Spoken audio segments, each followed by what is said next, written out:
नवीन recipes प्रथम तुमच्या मोबाईलवर येण्यासाठी अपर्णास किचनला सबस्क्राइब करा व बेल आयकॉन ही क्लिक करा। आंब्याचा सीझन जोरात सुरू आहे आणि आपल्याला आंब्याचे सगळे पदार्थ अतिशय आवडतात।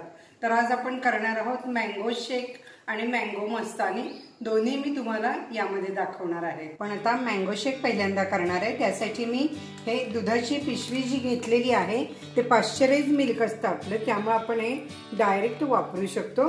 तर ही अर्धा लिटरची पिशवी आहे।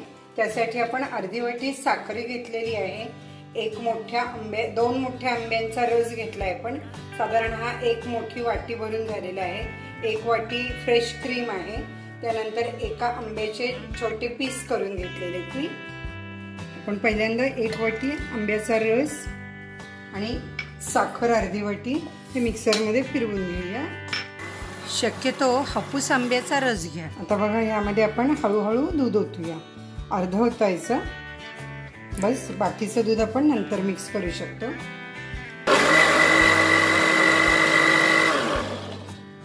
आपण हे परत फिरवून घेतलं। हे बघा आता आपण यामध्ये क्रीम घालूया।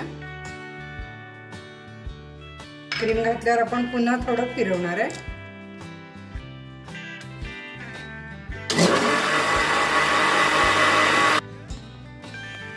हे बघा असा हा किती दाट छान झालेला आहे मँगो शेक तयार। आता आपण हा मिक्सर मध्ये केला। जर तुमच्याकडे असा ब्लेंडर असेल तर तुम्ही ब्लेंडर मध्ये सुद्धा डायरेक्ट करू शकता। हे बघा असा आपला थिक मँगो शेक तयार झालेला आहे। हा आता आपण पुढे मस्तानी करायची आहे म्हणून थोडा कमीच भरणार आहे।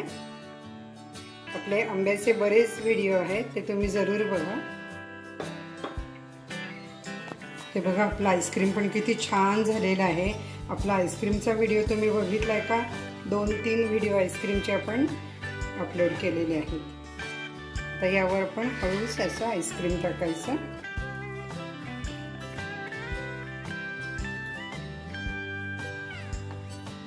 असे आपण आंब्याचे छोटे पीस केलेले आहेत, ते आपण यावरती सगळे घालायचं। अशी आपली मस्त मस्तानी होतीये। यावरती चेरी वगैरे आपण डेकोरेशन साठी ड्रायफ्रूटही वापरू शकतो। बघा अशी आपली मँगो शेक आणि मँगो मस्तानी झालेली आहे। तुम्ही ती जरूर सर्व करा। आणि मँगो पल्प वर्षभर कसा ठेवायचा, हापूस आंब्याचा छान असा रस आपण वर्षभर तुम्हाला मिळू शकतो, तोही व्हिडिओ तुम्ही जरूर बघा। आणि कधी तुम्हाला पाहिजे तेव्हा तुम्ही मँगो शेक किंवा मँगो मस्तानी करू शकता। जर तुम्ही प्रथमच बघत असाल तर सबस्क्राइब करा आणि तुमच्या मैत्रिणींना व्हिडिओ शेअर करा।